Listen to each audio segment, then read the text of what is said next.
Jesus viveu numa época em que a oração era valorizada. Jesus viveu numa cultura, foi formado numa cultura em que a oração era tida em alta estima. E nós devemos entender essa passagem nesse contexto da vida de Jesus e do tempo de Jesus. Na idade adulta, no pleno exercício do seu ministério, Jesus teve na sua vida a experiência da oração de modo intenso. Nós podemos dizer que a vida de Jesus foi banhada pela oração. Os evangelistas, por exemplo, registraram que com frequência Jesus abandonava o frenesi das multidões e ele se retirava para lugares ermos, para lugares solitários onde ele pudesse orar, onde ele pudesse falar com o Pai. Os evangelistas registram ainda que os momentos cruciais do ministério de Jesus foram sempre precedidos ou acompanhados pela oração. Por exemplo, antes de escolher dentre os seus discípulos, aqueles que comporiam o colégio apostólico, os 12, diz a palavra de Deus que Jesus passou a noite em oração. Jesus, em todos os momentos do seu ministério, ele buscou a presença de Deus em oração. Lembramos que pouco antes da sua prisão, no Getsêmani, ele orou e orou intensamente. Isso caracterizou todo o ministério, toda a vida de Jesus, as suas orações dirigidas ao Pai. Nas famosas 7 palavras da cruz, 3 delas são, na verdade, orações que foram dirigidas a Deus quando ele estava pregado na cruz. Comecei observando que a cultura de Israel tinha em alta consideração a oração. Esse pressuposto aparece, por exemplo, no texto que nós lemos, no modo como Jesus introduziu o seu ensino a respeito da oração. Assim disse Jesus: quando orardes. Vejam que ele não precisa convencer os seus discípulos a respeito da importância da oração, mas ele pressupõe que eles haveriam de orar, que eles iriam praticar a oração. E tendo essa pressuposição, a preocupação de Jesus, ou seja, o objetivo do seu ensino, é livrar a oração, livrar a prática da oração das deturpações que o coração humano, que o pecado humano acabaram por agregar, acabaram por levar a esta prática de conversar com Deus, a essa prática fundamental da comunhão com Deus. Vejamos o que Jesus ensina, então, nesse texto a respeito da prática da oração. Em primeiro lugar, nós temos algumas observações negativas ditas por Jesus, que nós poderíamos resumir sob o título: o que evitar na oração? O que nós devemos evitar? Em primeiro lugar, fuja da hipocrisia, diz Jesus. Fuja da hipocrisia. Essa informação, ela só faz sentido se nós levarmos em consideração o que eu disse no início dessa mensagem, ou seja, Jesus viveu num contexto no qual a prática da oração era valorizada, num contexto no qual a religião exercia uma influência poderosa sobre a vida das pessoas e sobre a vida da sociedade. É diferente do nosso tempo. Nós vivemos num mundo secularizado e, diferentemente do contexto do texto que nós lemos, talvez no nosso tempo os cristãos se sintam constrangidos de orar em público, se sintam constrangidos de demonstrar a sua fé numa situação pública, num ambiente público, num ambiente de trabalho. Muitos cristãos, por vezes, se sentirão intimidados, se sentirão envergonhados de se dirigirem a Deus ou de expressarem a sua fé por meio da oração. Nosso contexto é diferente. Já no tempo de Jesus, a religião, ela era uma influência poderosa sobre a vida social. O que isso significava? Significava, portanto, que mostrar-se como uma pessoa de convicção religiosa significava angariar algum tipo de estima social. Mostrar-se como uma pessoa de convicção religiosa abria portas, facilitava os negócios, ajudava a que contratos melhores fossem firmados, porque havia prestígio na religião, dava credibilidade, era uma espécie de investimento no marketing pessoal, promoção pessoal, mostrar-se como uma pessoa de convicção religiosa. Mas Jesus chama de hipócritas. Hipócritas aquelas pessoas que na aparência falavam com Deus, mas na sua intenção verdadeira se dirigiam às pessoas que estavam ao redor e queriam impressionar as pessoas que estavam ao redor, e faziam isso orando na sinagoga ou orando nas praças ou nos lugares públicos. Você já passou pela experiência de conversar com uma pessoa, mas perceber em algum momento que aquilo que a pessoa diz para você, ela na verdade não está dizendo para você, ela está dizendo para que alguém que está perto possa ouvir, e para impressionar a pessoa que está próximo de vocês. Você já passou por esse tipo de experiência? Se já passou, você sabe como isso é desagradável. É desagradável para quem está nesse papel de fazer de conta que é objeto do interesse, que é objeto da conversa, mas na verdade é apenas um pretexto para ser escutado ou para que um recado seja dado a quem está por perto. É uma sensação muito desagradável. Mas é isso que o hipócrita faz com Deus. Na sua forma se dirige a Deus, mas o seu interesse é falar para quem está ao lado, é impressionar quem ouve e quem está ao seu redor, é dirigir-se, na verdade, às outras pessoas. No Evangelho de Lucas, Jesus falou de 2 homens que subiram ao templo para orar. Um deles era um fariseu, um homem muito religioso, e o outro era um cobrador de impostos, um publicano.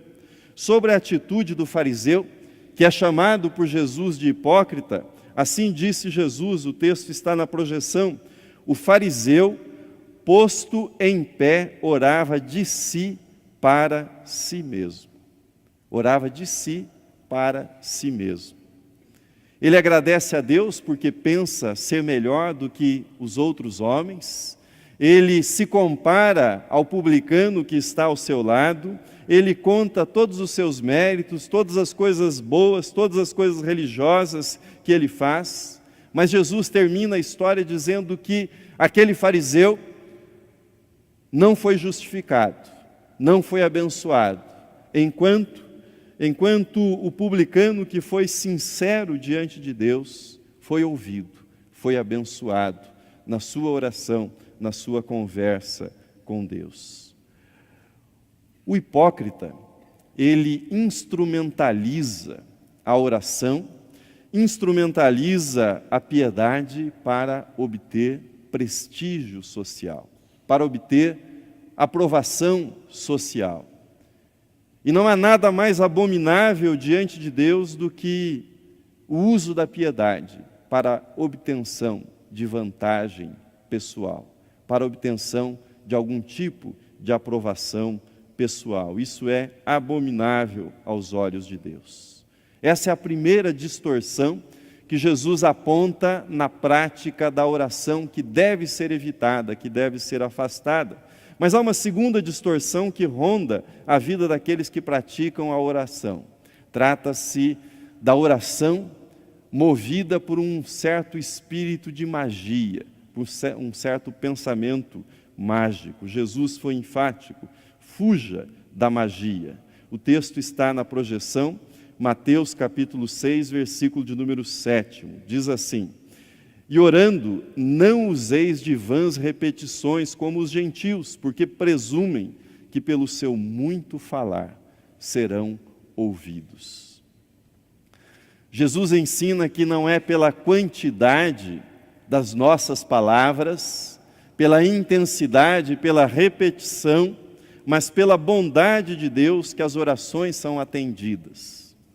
Não é a quantidade, é a bondade de Deus que está na base da resposta às orações. A repetição, ela pode até servir para a finalidade do cristão não perder o foco, ou seja, manter o seu pensamento em Deus enquanto ora. Mas a repetição jamais poderá obrigar Deus a fazer qualquer coisa. Jamais poderá constranger Deus a oferecer uma resposta para a oração. O pensamento mágico, ele associa a resposta divina à escolha de determinadas palavras, ele associa a resposta divina à escolha de fórmulas certas, determinadas frases que, se utilizadas na cadência correta, no momento correto, funcionarão como uma espécie de senha para que as portas do céu se abram e os benefícios sejam, então, finalmente obtidos da parte daquele que ora. Isso é uma tolice. Isso é, à luz do ensino de Jesus, uma infantilidade da parte daquele que ora, buscar agir na oração desse modo. Eu não sei se ainda está em voga, se ainda predomina no meio evangélico, mas há alguns anos atrás popularizou-se no Brasil uma espécie de senha para a oração. Está amarrado em nome de Jesus. Isso varreu o arraial evangélico. Certa ocasião eu estava dando um curso num seminário evangélico aqui de São Paulo e, já iniciada a aula, uma mulher entrou na classe, uma aluna entrou na classe e percebi que ela entrou um tanto desconcertada e, quando eu olhei para ela, vi que havia alguma coisa errada. Perguntei se estava tudo bem e ela imediatamente disse que no caminho para a escola, no caminho para o seminário, ela foi abordada por um adolescente. E esse adolescente era um assaltante. E o menino disse para ela: me passe a sua bolsa. Quando ela disse isso, a classe voltou imediatamente a atenção para ela, de modo apreensivo. E ela prosseguiu dizendo: mas eu o repreendi. Eu disse para ele: está amarrado em nome de Jesus. Em seguida ela completou: mas não adiantou, ele levou a bolsa.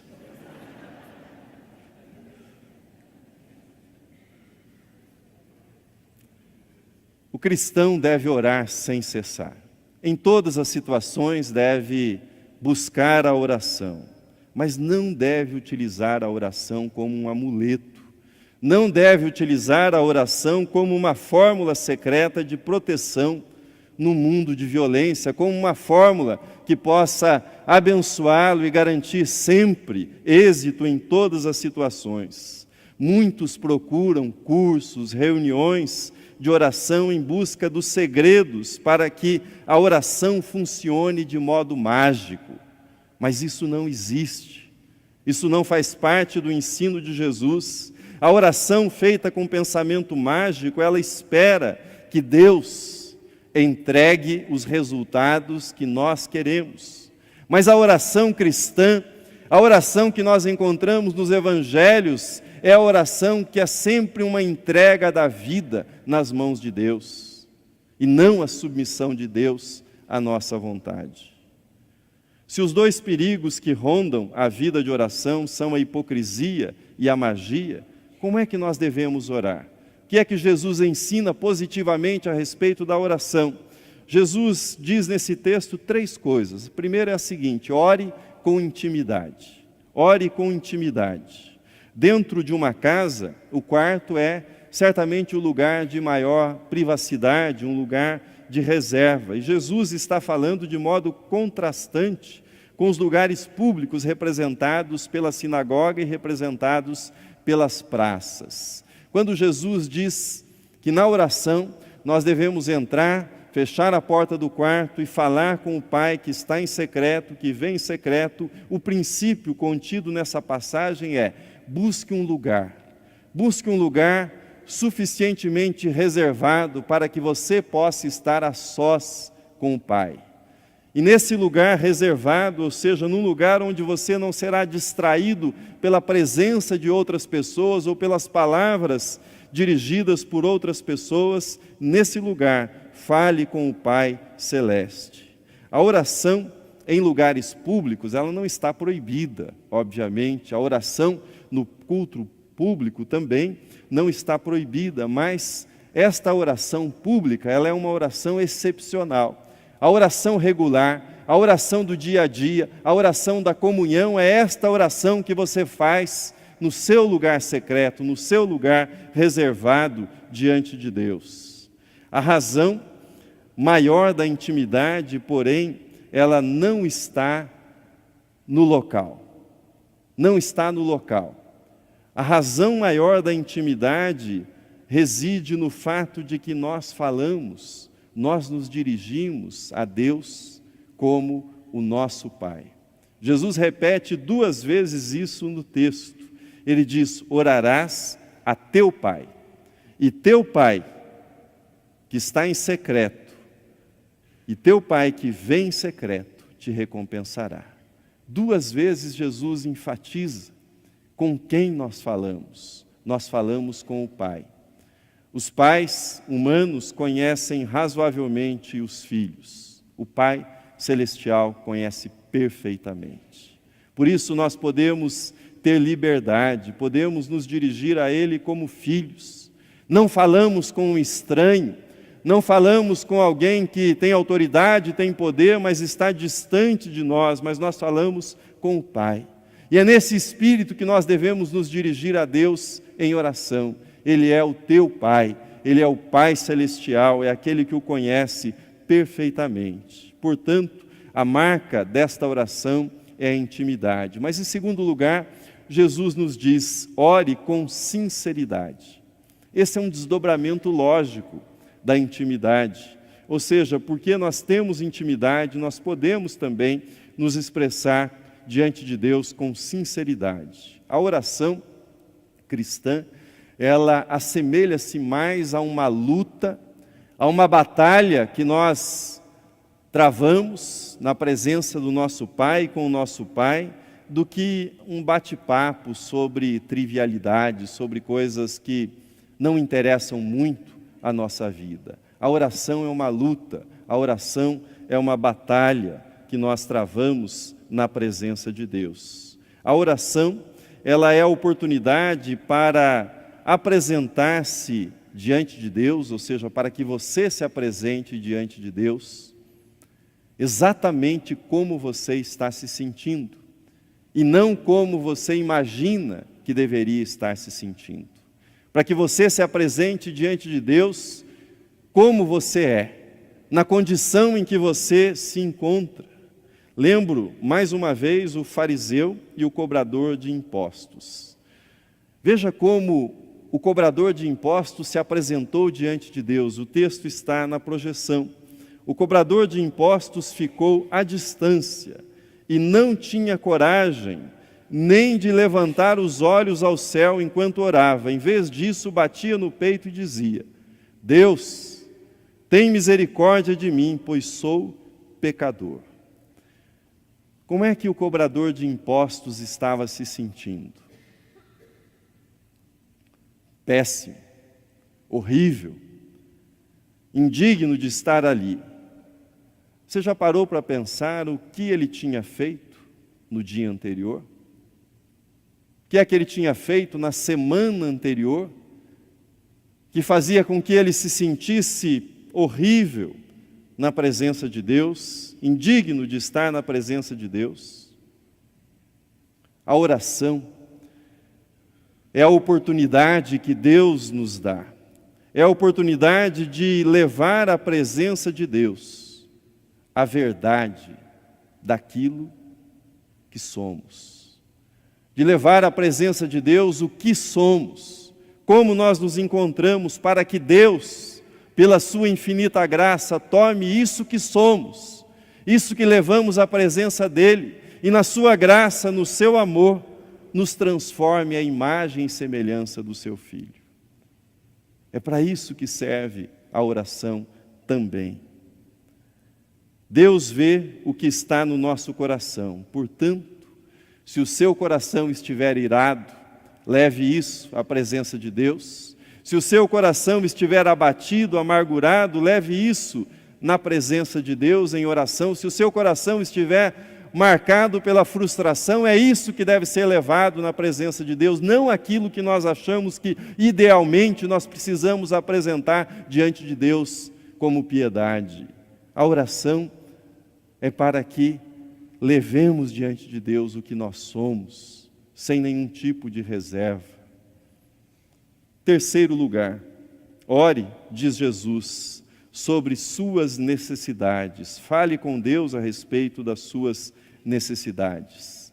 Mais adiante, no Sermão do Monte, Jesus desenvolverá com maior detalhamento o ensinamento sobre a perseverança, e eu não vou me adiantar a esse respeito. Vou me ater somente ao que nós estamos examinando nesse texto. E nesse texto, está enunciado de modo muito claro a importância que Deus dá às necessidades dos seus filhos. O texto está na tela e diz: porque Deus, o vosso Pai, sabe o de que tendes necessidade, antes que lhe o peçais. Jesus não disse isso para que pensemos de modo equivocado. Deus é onisciente, Deus já conhece todas as minhas necessidades, portanto eu não preciso levar isso em oração diante de Deus. Não. O que Jesus estava dizendo nesse texto era para que fosse removido aquele espírito mágico do qual falei há pouco, ou seja, de tentar por meio da repetição manipular Deus e obter uma vantagem diante de Deus. Jesus queria também, nessa palavra que dirigiu sobre a oração, remover todo o fardo da preocupação desnecessária. Será que Deus me ouviu? Será que Deus entendeu? Será que Deus conhece realmente a minha necessidade? Jesus queria que nós evitássemos essas duas coisas. Aliás, o salmista escreveu: ainda a palavra me não chegou à língua, e tu, Senhor, já a conheces toda. Isso é verdade também a respeito da oração. Deus conhece as nossas necessidades. Jesus nos incentiva, portanto, a que conversemos com Deus a respeito de todas as coisas que são importantes para a nossa vida. Que falemos com Deus a respeito dessas coisas. Ou Deus atenderá, ou Deus direcionará a nossa vontade, o nosso entendimento, para que compreendamos aquilo que é a vontade dEle para a nossa vida. Não é incomum, entretanto, que muitos cristãos digam algo do tipo: eu não vou incomodar Deus com essas pequenas coisas. Eu não vou tomar o tempo de Deus, eu não vou orar a respeito dessas coisas, porque, afinal de contas, são muito pequenas. Deus tem coisas mais importantes para cuidar no mundo. Eu entendo que quem diz isso muitas vezes quer evitar certa banalização da oração a respeito da qual já falei. Mas essa classificação de coisas grandes que devem ser objeto de oração e pequenas coisas que não precisariam ser objeto da nossa oração é uma classificação nossa.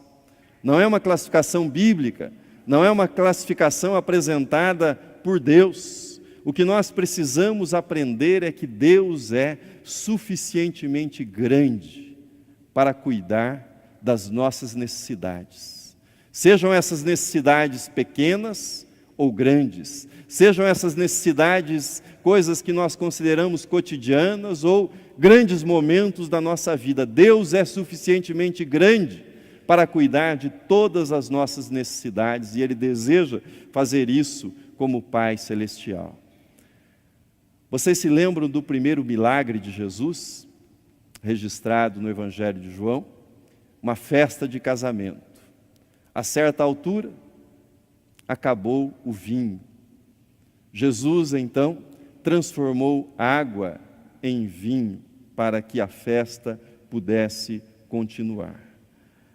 Naquele primeiro sinal feito por Jesus, ficou claro que as nossas pequenas necessidades, elas são consideradas por Deus e devem ser levadas à presença de Deus, e não apenas os grandes temas, as grandes tragédias, os grandes problemas do mundo e da humanidade. Nós precisamos aprender, mas mais do que aprender, nós precisamos confiar que Deus é sim suficientemente grande para cuidar de todos os aspectos da nossa vida e que Ele se agrada quando nós levamos a nossa vida em oração à presença dEle. E a partir do momento que nós buscamos a presença de Deus em oração, nós descobrimos que os nossos problemas são tratados por Ele, recebem toda a atenção da parte dEle. Quais são as suas necessidades hoje?